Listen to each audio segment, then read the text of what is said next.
Greetings everyone, welcome back to Endless Pharmacy, and today I am going to make butterfly pea latte.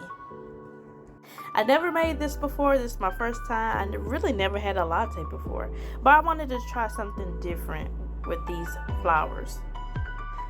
So I am gathering up all the flowers I see.